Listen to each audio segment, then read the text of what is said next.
So, back here at the bar again.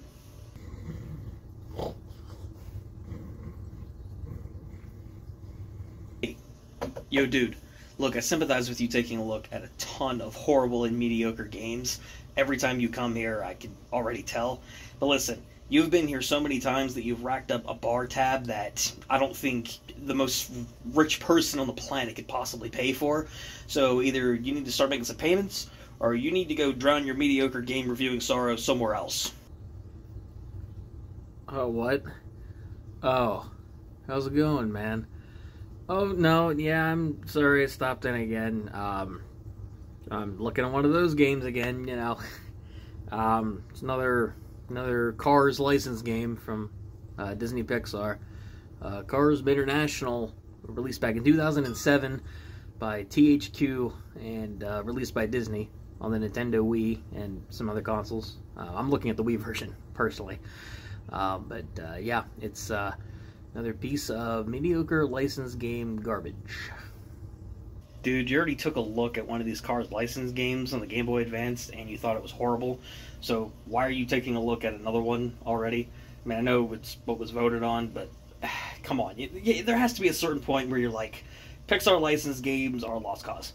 I don't know, man. Maybe I'm trying to fill some aching, gaping hole in my heart that makes me want to find that one good license game that I can talk about here on the channel that isn't something related to, like, you know, James Bond From Russia with Love or something, because like 95% of the licensed games I've talked about on this channel have been bad or mediocre in some way. So I'm just trying to find that one at this point. Whatever, dude. Look, can I have my money towards your tab? Because otherwise I'm going to have to kick you out of here. Look, I'll get you the bar tab when I can. We all run into rough patches in life, especially when it comes to, you know, doing something like this, talking about horrible games. But you know what they say, man. Sometimes life is a highway. There will be no references in my bar. Get out.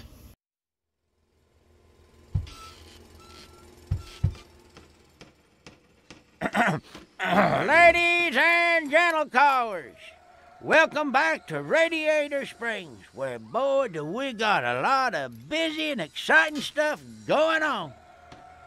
Behind me is where Lightning McQueen, my best friend, is going to be building his new racing headquarters. And then even more, Bader, we going to have our very own racing stadium. We'll see how that's coming along later. But the most and bestest part of all is we got all these new folks coming from all over the world to race in our first annual Radiator Springs, what is it? Mater National. Yep, we got real racing professionals visiting from Germany, Japan, Italy, and all sorts of other places I've seen on TV. There's going to be all sorts of cool happenings going on this week, races and games, and if we're lucky, a whole lot of crashing, so just stay tuned! Ah, dang. Welcome back to another review, Nostalgics. Today we're going to be looking at another licensed game, as was voted on the Community tab. This was another licensed game that I grew up with and played, and this is our second return to the world of Cars licensed video games. The last game I looked at here on the channel was Cars on the Game Boy Advance, which was a train wreck and a mediocre mess. And I like to say Cars International is better. Unfortunately, it is not. The only difference between the two of these are the consoles that they released on. International features a tournament sponsored by Mater, where he invites Lightning McQueen and a number of other characters from the Cars universe to participate in a series of races around Radiator Springs to see who will be ultimately crowned the champion of the tournament. There is no story here. There's no cutscenes, barely any character dialogue or interactions. You know, this game doesn't even really make an attempt to really have a story of any sort. So there's nothing to talk about with this one. That is the general premise, and there isn't really anything else that comes up. One thing I can give Cars on the Game Boy Advance is that it actually had cutscenes and a very loose story to it. It wasn't a good story by any means, but there was something there. At Mater National, there's nothing. This story is about as useful as my rash. I think it's spreading. The visuals are fine when it comes to this game. I mean, there isn't really much to talk about here either. It's a standard 3D racing game, whether you're in the races, going around the hub world in Radiator Springs. The character models look fine. The buildings, the track designs and layouts, they're all pretty simple. I mean, again, the visuals are fine. Nothing really to talk about with this one. The music doesn't really have a soundtrack whatsoever. There's a very general baseline soundtrack here that doesn't really get you hyped up for any of the races or anything like that. It's mainly just atmospheric when it comes to racing on each of the different courses or the boss races. So not really much to talk about here. You know, once again, very similar to the story. The very non-existent elements of the game to really talk about, they're fine. You know, they're not very good, but they're not horrible either at the same time. Again, similar to a Rash. You know, I really need to go.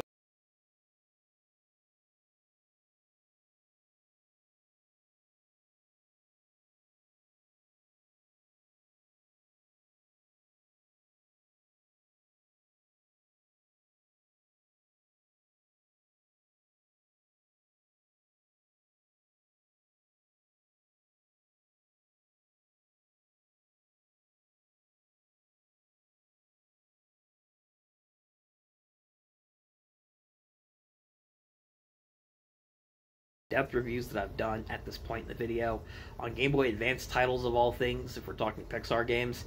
International doesn't really present much of anything to discuss thus far. A non-existent story, a very general appeal of the visuals as well as the soundtrack. There really isn't anything to talk about when it comes to it. It's a general Pixar license game, which so far seems like a pretty quick cash grab in comparison to some other games I've looked at. But when it comes to the gameplay of Cars International, I was curious about the most, kind of looking back on this title, especially in comparison to when I was a kid. The racing is supposed to be a far bigger appeal than the GBA titles. You're racing against classic characters from the Cars universe. You have the Wii emote now where you can have motion controls, you can go around creative tracks and well-designed layouts and have some unique obstacles, you know, have some extra tournament modes, you know.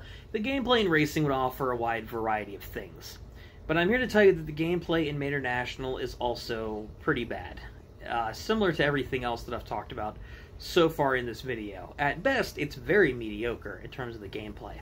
The tracks are boring. There isn't really anything to talk about with them. Standard dirt roads, for instance, so nothing really creative there. The races all play out the same. No real unique obstacles or power-ups, kind of similar to other licensed games in the past that I've covered when it comes to racing. And, let's see, what else is there to talk about with Cars? I can't mention the Rash again. I mean, the racing itself, there really isn't anything to really talk about. I mean, similar to the past reviews that I've done when it comes to Cars on the Game Boy Advance, the driving controls, the main thing that is going to have you go over all these bland tracks, the lack of power-ups, good structure to the races themselves, not really serving a good story purpose or anything else. But the core racing itself, considering the fact we're on the Nintendo Wii with this title, you think that it would be an upgrade, but the controls in this game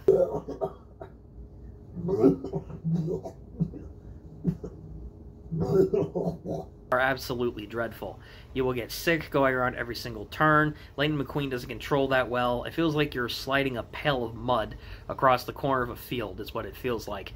McQueen is very loose. He doesn't really control very well. His movements don't feel responsive.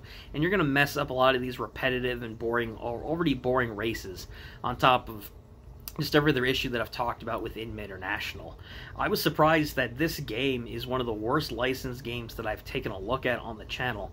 I've talked about, like I've joked about throughout the video, the Game Boy Advance titles I've looked at, like The Incredibles or Cars. But the difference is those games actually had some kind of merit to them, especially given the fact that they were on less powerful hardware on a handheld. International is on the Wii, and while this could have been an opportunity to churn out a good Pixar license game, International fumbles the ball in so many areas.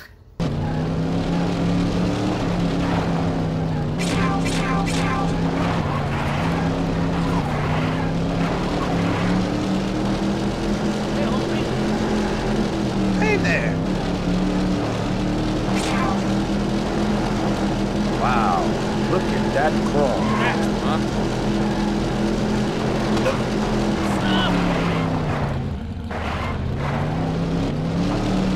What's going on?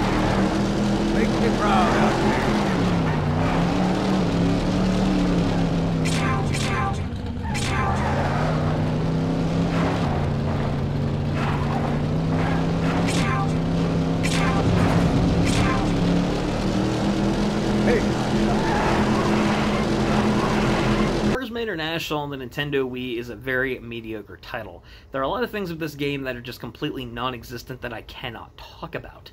There is a non-existent story, standard visuals, and a soundtrack. The gameplay itself, regardless of exploration or an attempt to have creative or good races, just aren't there. Track layouts are boring, there's no story purpose to them, nothing unique in terms of obstacles or power-ups. Just simple, repetitive races on the same types of tracks, and with horrendous driving controls and controlling Lightning McQueen and any other racer.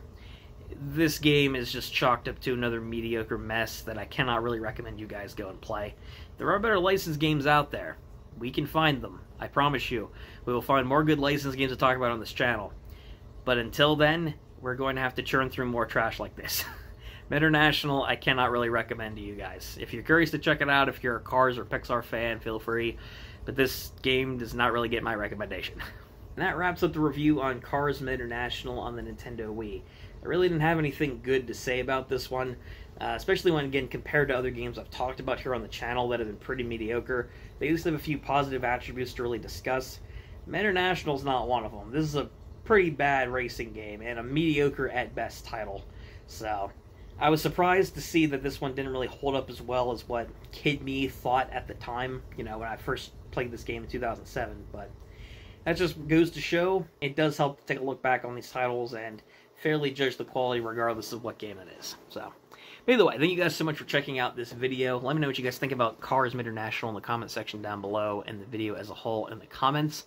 Give the video a like if you guys did enjoy, and subscribe if you guys want to catch more videos like this in the future, whether or not they're game reviews, guest collaborations, or unboxings, or anything else we do here on the show. And that's all from me. Until next time, this has been Ryan from the Nostalgia Factor saying, keep on gaming.